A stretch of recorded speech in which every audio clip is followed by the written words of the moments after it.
Yes, this is Edip. It is 29th of June 2024. Piece from Cincinnati. And we have Dan Sturges. Dan Sturges. How you pronounce it? Okay. Da- Sturgis, yeah. Dan Sturges. And you are from where? Colorado. Yeah, in the Denver area, Boulder, Colorado, actually. Yeah. Oh, Boulder, Colorado. And we have known each other for a while. We didn't have really, we talked through Skype years ago, but since then I am following him, and I loved your book very much. Just start from the topic, and this one, Great. delicious book with beautiful, basically topics and pictures, incredible, wonderful book on transportation, human mobility, near to far. Gosh, these two with one O. Always I want to read it with double O. Near too far. No, near too far. Okay. Um, yes, I came into touch with you because of our beltways. And Mhm. then later I find you that, can you tell me a little bit about yourself? Then I would like to just read a few lines from your book and start the conversation. And I would like to limit this one with about 40 minutes. We may go over a little bit, but less than an hour. Okay. Well, I actually started my career as an automotive designer, which I would describe more as a stylist, someone who makes the cars pretty. And when I was in high school, actually here in Boulder, Colorado, I couldn't afford my car and I bought a Vespa scooter and I couldn't carry, I mean, it was in the rain or snow, it was awful. And I thought, how come there's not something like covering my scooter and or something between a scooter and a car? And so I focused on that and I created the first, a company and with my partners created the first neighborhood electric vehicles, like a souped up golf cart for the streets of the United States, and a new category was created around it. And that got me into this, but my company didn't live, it died. And that got me actually a silver lining. It freed me up to look at the transportation system in a larger view of how could we right size transportation better. Because in the United States, at least, I think 92% of us have a car. And now they've, the average car, the average American weighs 180 pounds. And 40 years ago, the average car was 3,200 pounds. And now it's 4,300 pounds. So it's gone up 1,100 pounds in the last 40 years. So, so I've been looking at how to redesign our transportation systems to be much more appropriate, ecological, affordable, all that. And what is your right now? What do you do right now? You started a new startup, correct? Yeah, but I've been working for the last number of years on a startup that's looking at least here in the United States, at goods movement, local last mile goods movement. We're developing a system of a smart container or smart box. Think of the shipping container brought down to a smaller form factor that can be temperature controlled. It can deliver groceries, which actually is very difficult to do in the United States and very expensive. But it also can become a two-way system where people could send things from their house very easily in a reusable box, cut down the cardboard for things coming. And then if you want to send in your dry cleaning or you want to send things out to the world, it becomes very easy. It's like our cities have these little shipping container boxes all over. And we're working on that. But I'm also in the process of starting, kind of on the back burner, more of a nonprofit on how to co-create this kind of a future beyond the automobile. Our motto is basically a wonderful way to go anywhere, anytime without having to own a car. Beautiful. In fact, I don't know whether you know our development in Beltway and I've been watching R&D. some of it We so far. continue, Yeah. and we are getting very good results in our testing and improvement. Incredible efficiency. Just a few days ago, we got about more than 40% efficiency by one important technological change, and Wow. therefore it really right now. short distance within about a mile or so. We also noticed that we learned that 400 million trips a day through vehicle is done less than 1 mile. 400 million trips, less than a mile.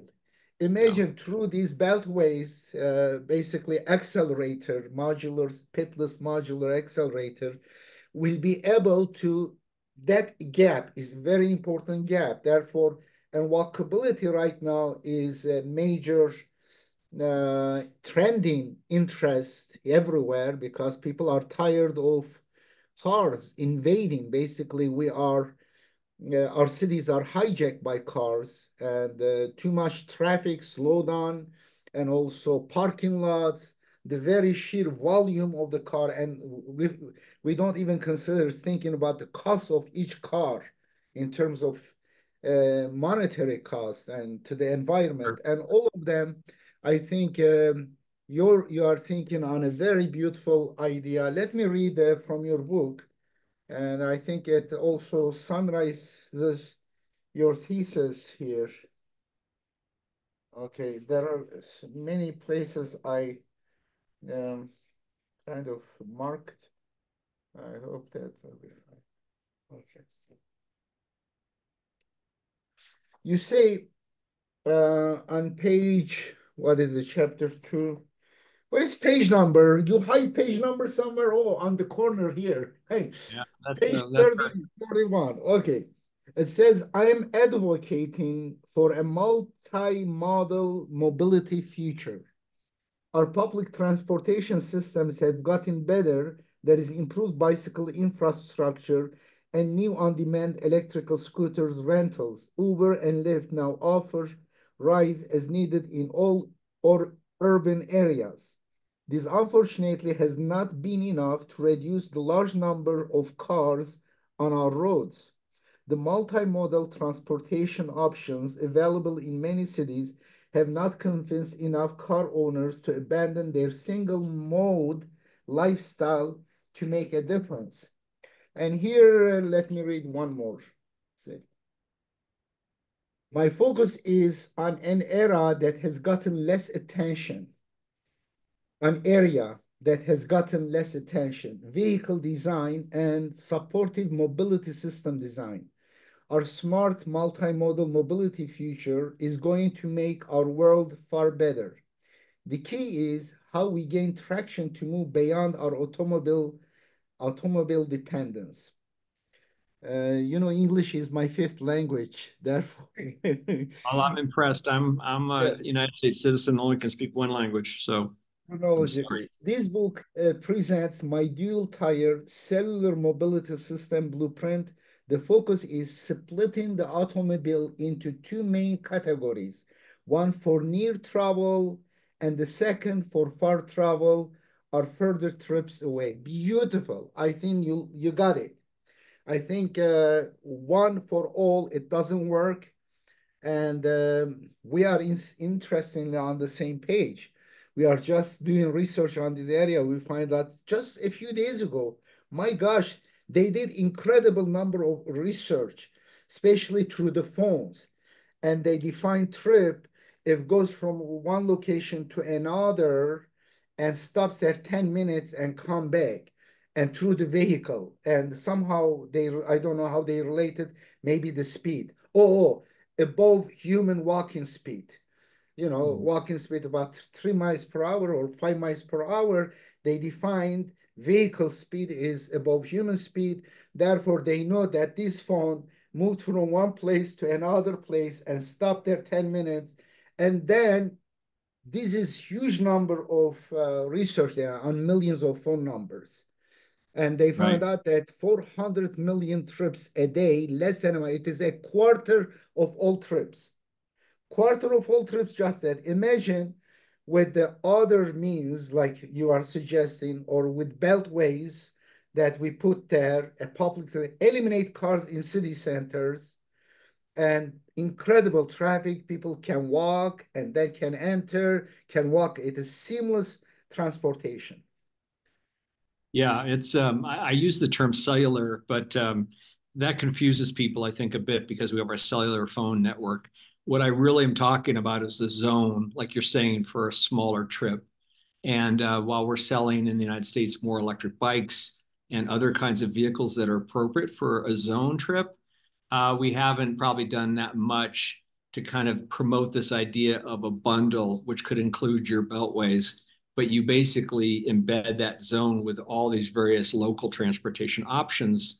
And then for not everybody, but for perhaps a lot of people, they can use the appropriate local mode in that zone. And then they can use a way to go further. Now, this is exactly sort of the model of our airplane system in the United States, just at a larger scale. So in Denver, people use their automobile in the region. They drive to the airport, they fly to Miami, let's say, then they might rent a car and have that. So I'm talking about shrinking this down into smaller modes in the same sort of a model. That's beautiful. Yeah. Now the question is, um, right now the space inside the city is very valuable inside the city, and that is so much to the cars is imagined that even the parking lots eliminated and the traffic more friendly. And I think the joy of life, that is very important. We are ignoring that. Being in nature, walking and be able to walk and go fast without huge vehicle per person. It's just 1 ton or 2 tons of steel we are carrying per passenger, and also pollution and from manufacturing also to also using whatever we are using. Electricity right now is becoming more common, but we have the same kind of right now dream. And for your startup, recently you got a good news. Can you also share with us that one? Are you Just in our, getting? we're just raising our early funds, but we have brought in two investors that we're very excited about. One is Larry Burns, who is the former head of R&D for General Motors back from 1998 to 2009. And now we have an investor coming in, which is Rick Wagner, the former chairman and CEO of General Motors. So it's exciting to work with people that have, led a $150 billion company. They're excited about our new platform taking, e-commerce to the next level. That's beautiful. Do you also, just in parentheses, while I was in prison, I discovered an old branch of geometry that it was discovered perhaps centuries before me, but unknown about that. Because of escaping from torture, I sought refuge in mathematics and geometry in my mind. Honestly, it was very horrible tortures. We had about maybe close to a year in Wow. Turkish prison in 1980 when I was young, for young political activists, for 2 articles. And that time, one, I was trying to find the formula of prime numbers. It was basically coming from torture, beating my body was in ache, but suddenly I would change universe, going to mathematics, getting busy and enjoying pursuing these numerical pattern, whatever trying I find. Very beautiful, mentally, really, it saves you. Some of my friends, they were hitting their heads to the wall, some of them cutting their things because of the frustration. Can't We're not imagine. giving Wow. TV, no books, nothing except daily torture, daily beating. The few books they gave us for indoctrination, they use that one to torture us because a soldier who did not have even elementary school education would come ask me a question, summarize for me. For example, they were told to ask question. Whatever you tell him, he would say wrong and beat you, an excuse. Anyway, Can't. but Wow. one of them was tessellation. I didn't know even the name. I make it a square. Inside the square, rectangle, triangle, trapezoid, different shapes and in different combinations. And how can I put them, place them in the most optimum way, less space? And I was trying methodologically, I was going first triangles and then added square and then added this one. And then they changed numbers, trying to find a pattern so the formula so that I would be knowing exactly how to place them.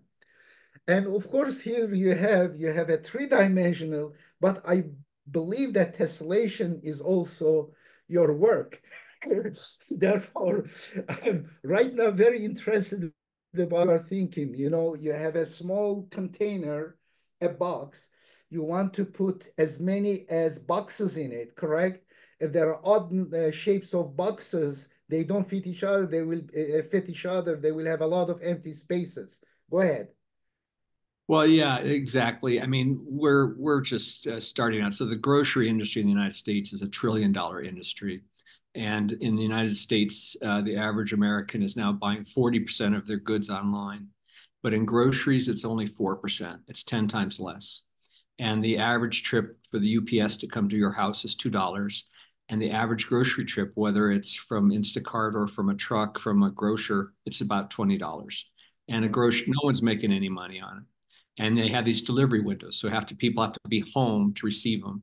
And so there was a company, Kroger, a big grocer, and one of their drivers showed a video recently, and he The said, headquarters here in Cincinnati, Kruger's headquarters is okay, well, across. here was a Kroger driver doing like a TikTok type video for his other drivers, and he says, "Okay, I just dropped off like Mrs. Smith's groceries, and her delivery window is from 4 to 6, and I hit it at 6, but now 3 blocks up, the next window doesn't start till 7 o'clock. So I'm going to go park my truck for an hour. He tells people where they can go to the bathroom. Oh, don't worry, you're still getting paid." So that's our groceries, online grocery system or grocery delivery system in the United States. Incredible inefficiency. And so what we're doing is creating a container, a box that can be dropped at the house. The frozen can stay frozen for 24 hours. But you're right, to your point, how do we actually pack everything in there? We're developing a 7 cubic foot container. That's essentially the size of your shopping cart at a grocery store. And ultimately, as this kind of rolls out, I mean, I think we will be able to get past a lot of cardboard boxes. Once the grocery box comes to your house, you might put your dry cleaning in it or send stuff back with it into the world without having to go to the UPS store or the post office. But I think ultimately, we may not have to have as much packaging that's all colored printing and all that stuff, or we could, package things in a more appropriate form, as you're saying, as you're talking about the geometry. We haven't gotten so much into the geometry that you have when you're in prison, Would like unfortunately. to consider me as a free advisor on the subject because I Okay. want to be brainstorming on that issue too. There Okay. could be kind of a very interesting design so that it could create flexible compartments. And Yeah. also, one thing you could have standardization of the boxes that wanted to use your facility, a Yeah. certain design, kind of sizes that they will fit each other. They will be multiple of each other so Yeah. that two of them, four of them will fit that one. Therefore, you will Yeah. not be No, wasting. we have to look at that. I mean, clearly we're working on an idea that if we have success, we'll become potentially a leading type of transport for these types of things.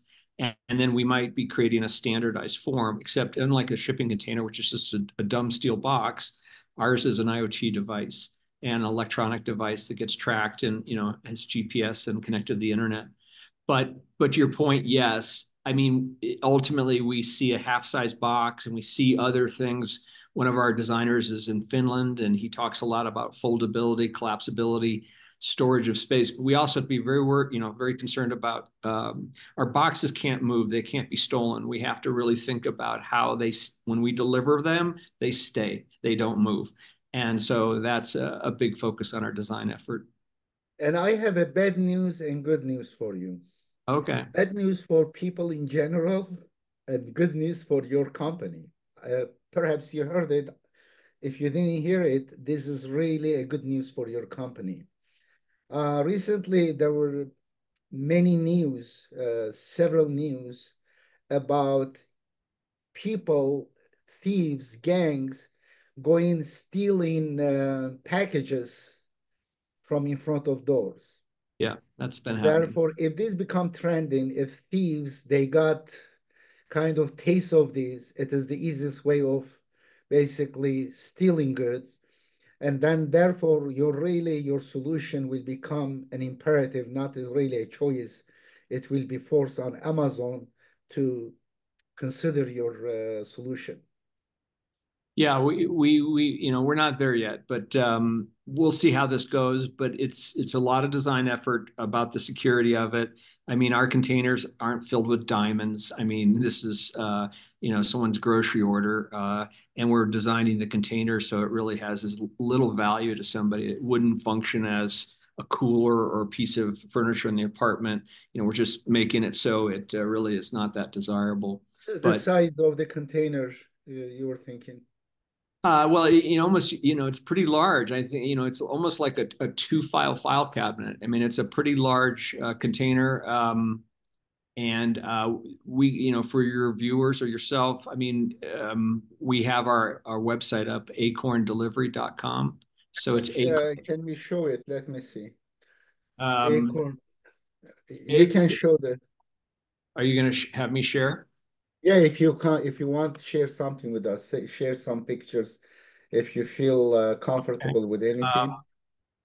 All right. Hold on. Um, so do you see my screen? Yeah, All right. So this is move this it up your screen, the web page up all the way. You can click on the side. So I assume you can see that. Yeah, That is our container there. You don't see a person there to get scale, but that truck is, kind of a little bit larger than a mail truck. And so a container comes to the house. You don't have to be home. What people don't know about grocery orders is, it's those three temperatures. It's a real problem, and it's a problem even up in the fulfillment center, because when they fill someone's order, they have to combine the order, then they have to separate it, put things in the frozen, then they have to bring it back together when the truck comes, and when it gets in the truck, they have to separate it again, and when it gets to the house, they have to combine it again, and they have to go knock on the door and chit chat with the owner if they're home, and then the customer has to like sign up that evening for a time to deliver their groceries. I mean, people don't really want to be bound by a certain time in the evening to deliver their groceries. I mean, we put people on the moon. We can figure this out, right? So, and some major retailers, grocery providers um, are giving, they're proposing to give keys to the driver into someone's house to put the food away, and nobody's going for that. So, that's kind of where we are on this project. I can stop. interesting. Yeah. Um, Another thing, I don't know whether it is feasible, like mailboxes, not as frequent as close to each other, but in neighborhoods with about half mile to have a kind of a container that hold the boxes for people, but not for everyone a designated box, but people who have things there, they will go to Yeah, the toilet. you're right. I mean, it's like a Lego set. Once we have the boxes and they become manufacturable at a low price point and they're smart, there's a lot of things we can do with them. Yeah, yeah, We could create, I mean, we have parts of our cities that are called food deserts. You can't get to a good shop, a supermarket. So a lot of them are lower income communities, and they don't have a good grocery store nearby. So in theory, we could, you know, do an online order. A lot of these homes do have computers and internet, and we could bring, instead of coming to the house, we could bring it all to a nearby locker system, as you're saying, and people could go on their cargo bike or ride your beltways down a mile and pick up their stuff. I mean, it's just like a building block of a new future. I mean, we're pretty much, I think, very much still in our world, still in kind of 1980s thinking about our physical world. And, it's time to modernize. So, that's great. Do you want to tell us something else about your book? I leave it to you about I have my copy here. yeah, Yeah, well, I mean, some of the pictures, some of the pictures inside, starting with the, what you talked about, which is, this is the condition in the United States. yeah, And we have 90% of us driving to work alone in a car. We have 92% of Americans owning a car. And as somebody once said, if you have a 5-seat automobile and only one person in it, that's a 20% load factor. And it's interesting that if United Airlines or major airlines like Delta was to fly all their planes at a 20% load factor, they would go, Yes. they would go bankrupt after 1 week. 1 week. Yeah. Um, I think the other thing that's important to talk about, I do create some new vocabulary in the book, which you've probably seen, but I really, it's been important to me to talk about. I call it thick city and thin city, Yes. uh, and that's because right now in Manhattan, which like a thick book or something, tall buildings, you can get around Manhattan pretty well without owning a car. In fact, much better without owning a car. But I would say, I don't have the exact numbers, but probably around 200 to 220 million Americans are in thin city, if, from Phoenix to Denver to Minneapolis to Tampa. I mean, it's all thin. And it's where public transit hasn't worked very well at all and where we're mostly car dependent. And the thing that really bothers me the most about it, well, one of the things, aside from the cost of it being so expensive for people and the lack of community and all the things we get with a car society, is that, I mean, someone came out with a study recently, and this is not the exact numbers, but somebody who rides a bicycle to work every day of the week has something like a 55% less chance of having heart disease and a 50% less chance of getting cancer. But in thin city United States, we have less than 1% riding bicycles. And so when you see somebody, driving that vehicle with all that extra space and people go, well, there's no room for a bike lane. Well, you know where the room for a bike lane is? It's sitting next to somebody. And then to one of your earlier points that you mentioned in the book, coming as a car designer and a vehicle designer, for 25 years, as I've looked at this whole system, you've got government agencies, you've got new startups like Uber and these shared scooters, but these were all kinds of vehicles that existed before. Basically, everyone in the government and everyone that's trying to solve this problem, they never address the form of the vehicle, or in your case, the mode of transportation. Yep. And so what they do is they kind of keep saying, oh, well, these are these big cars, so let's use them this way, or let's share them, We but all they have the never, same problem. yeah, they They- don't think about the form can actually change. No, and I saw your concept originally with the circular and the 3 speeds, and it's a wonderful concept. But I mean, the thing is, the success of glideways is going to it's like a high tide floats all boats. For more and more locations to invest in not beltways, instead of, I said glideways maybe, for more, whether it's, whatever is going to invest in a beltway system, there's going to be more money for it if people stop owning as many cars. If everyone's going to keep owning so many cars and just walking from the parking lot into the building, there's not going to be as big of a market, at least in this country, for Beltways, belt. it will be much cheaper compared to ownership of a car Oh, in sure, terms of modules. And sure, then but what it really moves, it only the sure. belt, per person or multiple person, just one belt is few kilogram and rotating few basically rollers. Sure, And but no, but I mean, just the point. I mean, look at the Segway, which, I mean, Beltways is more innovative even than the Segways, I'd assume. But the Segway is this teeny vehicle, that's the size of a watermelon or something. And Dean Kamen is kind of near genius or genius level yeah, person. And then my friend Doug Field was employee number one. He led the Tesla Model 3 development and Model Y, and now he's number two at Ford or something, leading all vehicles and technology. And they had the best brains and technology and science and everything, and they could not make that vehicle a success. And the reason is, you can have science, but you have to have applied science.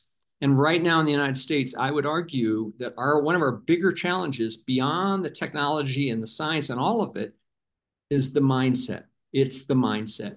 If we can't get, United States citizens that own a car to start thinking of something better, if we can't let them mentally leave this idea that a car ownership's the best thing, then we're paradigm gonna change.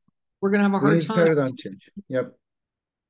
That's right. And right now we are, for example, one of our hurdles is the regulations. The regulations is prehistoric. It's 100 years old. Regulations. Well, I don't know if you've It been reading the doesn't paper. fit to our thing right I don't now. Yes. I don't know if you've been reading the paper, but as of yesterday, supposedly our Supreme Court has made some decisions that make some of our agency regulations a lot less strong. So you might find yourself the fence that's holding you back just got weaker yesterday by the Supreme Court. So take a look at it. You know, you Yeah, might be able we to. are we just created an accelerating walkway committee right now.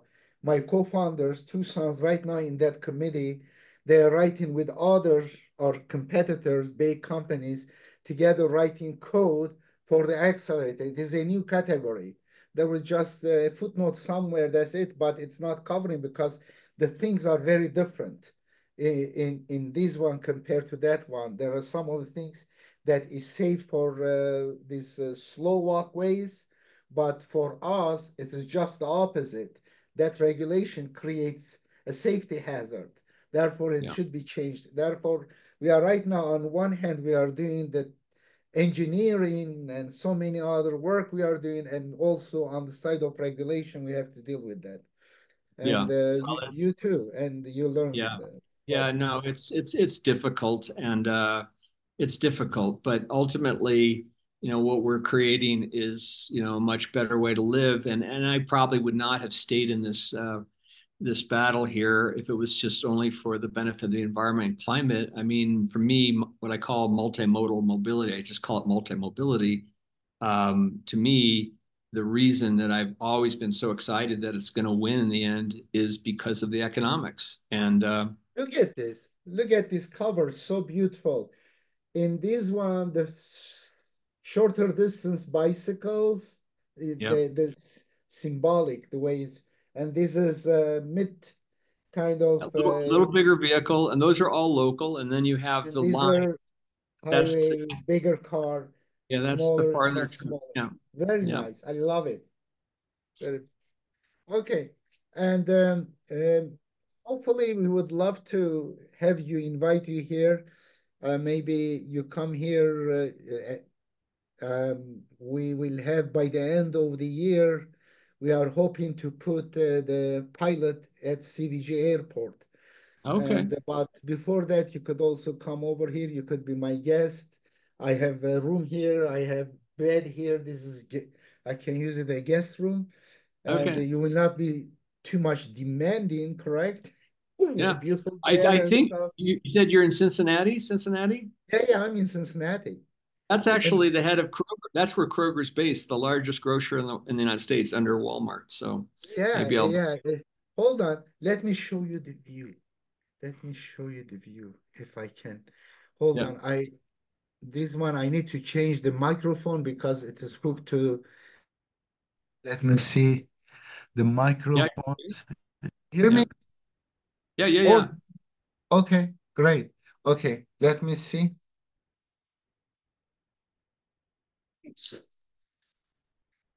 This is Oh Kruger wow. Cross. Yeah, Yeah, let yeah. me show you the other side. Wow,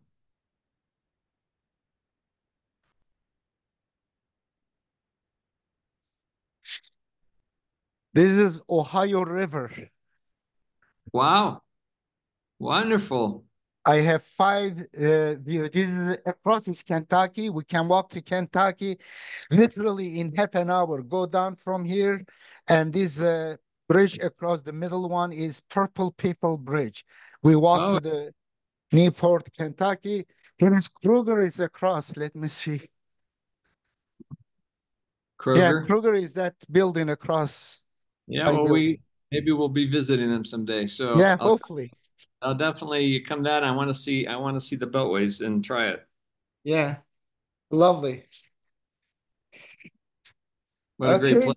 Um, Another time, hopefully, when you have some change, I would like to have another interview with you. And Yeah. hopefully, when you come here, I don't know whether you have any friends here. Know that you have a friend here. I like you as a person. I think you have a wonderful, good heart, mind. That's very important, very beautiful.